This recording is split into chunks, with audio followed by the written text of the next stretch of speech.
Les médicaments de la rue. Depuis que je suis petit, on combat les médicaments de la rue. Depuis que je suis petit. Donc, depuis que je suis petit, on dit, toi, à la télé, n'achetez pas les médicaments dans la rue. Combattons les médicaments de la rue. Les médicaments de la rue sont dangereux. Achetez vos médicaments à la pharmacie. Depuis que je suis petit, ça fait plus de 30 ans qu'on combat les médicaments de la rue.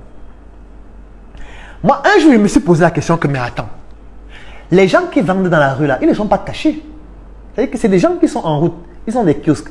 Parfois, ils ont des beaux kiosques. Ils ont des kiosques avec la lumière, les médicaments bien classés. Ils donnent des conseils. Ils vendent des médicaments moins chers. Ils sont connus. Ils sont partout en route. Tout le monde les connaît. Un jour, je me disais que, mais pourquoi on ne les arrête pas tous? On les met en prison. Pourquoi on ne les arrête pas? Puisque tout le monde sait que les médicaments de la rue sont dangereux pour la santé. Tout le monde dit ça. Bon, pourquoi on n'arrête pas ceux qui vendent les médicaments de la rue? On les met en prison. On dit que le jour où on voit encore quelqu'un vendre les médicaments de la rue, on le met en prison. Pourquoi on ne les met pas en prison? Depuis 30 ans, 40 ans, 50 ans, pourquoi? En fait, quand j'ai vu qu'on ne les met pas en prison et qu'au contraire, ils augmentent même. Parce que moi, chaque jour, je vois des nouveaux. Chaque jour, il y a une nouvelle personne qui crée son kiosque en route. Il vend les médicaments de la rue. De plus, ils vendent tout type de médicaments. Les antibiotiques, les antipyrétiques, les anti-inflammatoires. Ils vendent les décongestionnants nasaux. Ils conseillent, ils font les ordonnances, ils font tout. Ce sont les hôpitaux ambulants. J'ai compris que c'est la marmaille, en fait. C'est tout. C'est juste qu'il y a des gens qui gagnent de l'argent de cette économie-là. Des gens parfois haut placés. Donc, ils n'ont même pas intérêt à ce que ça s'arrête. Ils n'ont pas intérêt. Donc, c'est une arnaque. Donc, ils font semblant de combattre alors qu'en réalité, ils ne combattent pas réellement. Parce que s'il faut vraiment arrêter ça, on peut arrêter les médicaments de la rue en une semaine. C'est-à-dire qu'en une semaine, on dit que la semaine prochaine, si quelqu'un tente d'ouvrir son kiosque dans la rue, il vend les médicaments, on l'arrête, on lui donne 20 ans de prison. Ça va s'arrêter, non?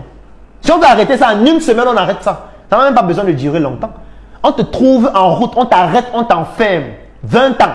Tu passes à la télé avec une plaque, alias, je vendais les médicaments dans la rue. Si on fait ça avec 10 personnes, 20 personnes, 30 personnes, 50 personnes, les gens vont arrêter de vendre dans la rue. Mais pourquoi on ne le fait pas? Pourquoi on fait seulement? Pourquoi on dépense de l'argent pour faire des publicités, pour dire que c'est dangereux, au lieu d'aller faire ce qu'il faut faire pour que ça ne soit plus là? C'est parce qu'on gagne de l'argent. C'est une marmaille. Donc, c'est une arnaque. C'est une autre arnaque aussi. Une autre arnaque. C'est une autre arnaque. Je suis désolé. Dans le domaine santé, je voulais parler de l'arnaque des rapports sexuels. Mais je vous épargne ça parce que je suis sûr qu'on a fait plus de 2 heures de temps. Donc, je vais laisser l'arnaque des rapports sexuels. Je vais passer rapidement à l'arnaque sur l'amour. L'arnaque de l'amour. Dans l'arnaque de l'amour, j'ai envie de parler de l'homosexualité. L'homosexualité. Sincèrement, j'ai beaucoup réfléchi. J'ai beaucoup réfléchi sur le fait que pourquoi l'Occident fait la promotion de l'homosexualité? C'est une question vraiment, si quelqu'un a la meilleure réponse, qu'il la donne en commentaire. J'ai longtemps réfléchi à ça. Pourquoi l'Occident fait autant la promotion de l'homosexualité? Pourquoi? Pourquoi dans tous les films, on essaye de faire la promotion de l'homosexualité? Dans toutes les séries, on essaye de faire la promotion de l'homosexualité. Dans les documentaires, on essaye de faire la promotion de l'homosexualité. Dans j'ai envie de dire les télé-réalités, on fait la promotion de l'homosexualité. Dans les clips, on fait la promotion de l'homosexualité. Dans les livres, on fait la promotion de l'homosexualité. Dans les applications mobiles, prenez un exemple comme l'application WhatsApp. Vous ouvrez les émoticônes. Vous allez voir les émoticônes des homosexuels qui sont en couple. Pourquoi dans les livres, on fait la promotion de l'homosexualité? Je veux dire, je me suis toujours posé cette question. Pourquoi l'Occident fait autant la promotion de l'homosexualité? Pourquoi? Je veux dire, on va nommer des directeurs et préciser qu'ils sont homosexuels. On va nommer des ministres, préciser qu'ils sont transgenres. On va nommer des gens, dire qu'ils sont homosexuels. Ils font tellement la publicité sur l'homosexualité à un point extrême que je me pose la question. Il y a forcément quelque chose derrière. J'ai des idées, tu vois. Je ne sais pas tout. J'aime toujours dire, je n'ai pas la science infuse. Je ne connais pas tout. J'ai des idées. Est-ce que c'est pour réduire la population? Je ne sais pas. Je ne sais pas si c'est ça. Est-ce que c'est une autre forme de domination? Je ne sais pas. Est-ce qu'il y a des pratiques par rapport à l'homosexualité? Je ne sais pas. Peut-être. Je ne peux pas avoir une réponse définitive à ça. Je ne sais pas. Mais ce qui me permet de dire que c'est l'arnaque, c'est quoi? C'est que, repartons sur la religion. J'ai parlé de la religion tout à l'heure en allant sur le postulat de Dieu qui a créé l'humanité, etc. et tout.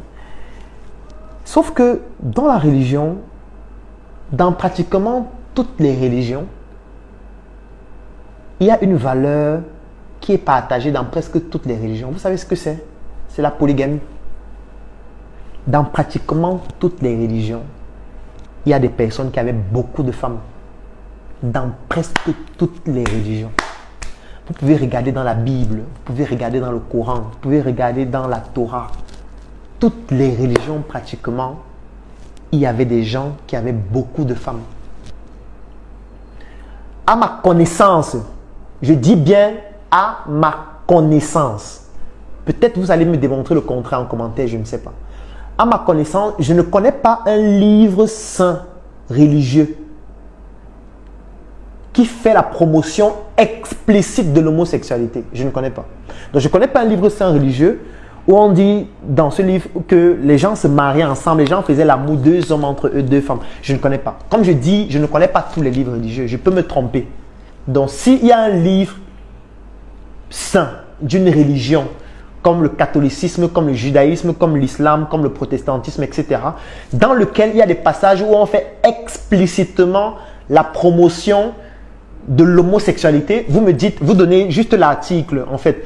Vous donnez le nom du livre, vous donnez l'article. Moi aussi, je vais aller lire et puis je vais me documenter, je vais apprendre. On apprend tous les jours. Nous sommes tous ignorants, mais pas de la même chose. Donc, je suis d'accord, je ne connais pas tout. Donc, certainement, moi, j'ai cherché, je n'ai pas vu. Moi, j'ai déjà lu la Bible, j'ai déjà lu le Coran, j'ai déjà lu la Torah, j'ai déjà lu beaucoup de livres saints de certaines religions.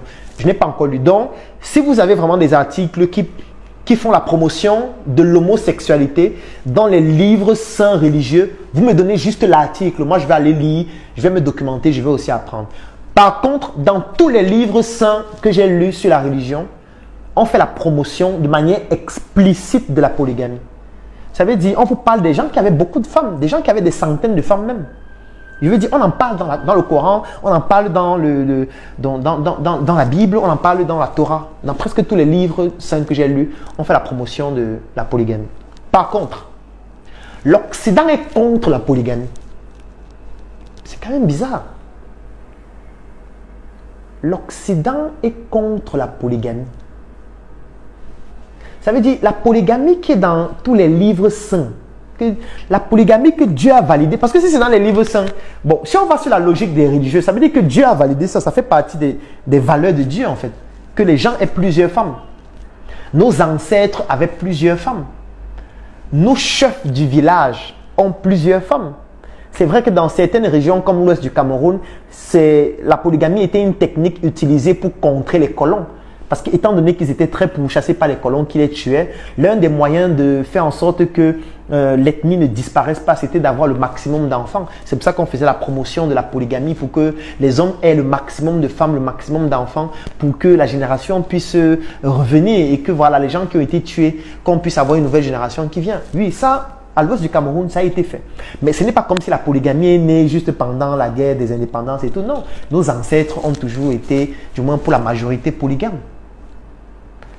Pourquoi l'Occident fait autant la promotion de l'homosexualité et est contre la polygamie? Sincèrement, je ne sais pas. Là, je suis honnête, je ne sais pas. Mais je suis sûr qu'il y a une arnaque derrière. Laquelle exactement, je ne sais pas. Parce que ce n'est pas logique, en fait. Ce n'est pas logique. Ce n'est pas logique. En fait, si on va même sur le principe de la diversité, le principe de la tolérance, il devrait dire, ok, nous on a l'homosexualité, nous on accepte aussi que vous ayez votre polygamie. Il devait accepter que des gens puissent aller se marier avec 5 femmes aux États-Unis ou avec 6 femmes en France. Mais pourquoi ils veulent nous imposer à ce que dans nos pays, on dépénalise l'homosexualité et que les homosexuels se marient, mais eux, ils refusent que nous on soit polygames dans leur pays ou même dans notre pays? Pour moi, je trouve qu'il y a une arnaque derrière, laquelle, sincèrement, je ne sais pas laquelle. Donc peut-être en commentaire, vous allez donner vos avis, vos commentaires et ça va nous permettre d'apprendre aussi. Alors dans les bonus, je vais parler de la fabrique des stars. La fabrique des stars. Est-ce que vous savez qu'on peut fabriquer une star? La mission est simple. Voici une arme capable de changer le mindset du continent africain. Détruire l'obésité de l'inconsistance intellectuelle dans laquelle se cache le coffret VIP. Il possède une arme contenant 200 heures de formation et 8 ans d'expérience entrepreneuriale. Recevez le pouvoir de devenir une meilleure version de vous-même. Armez-vous de cette clé pour une réussite entrepreneuriale.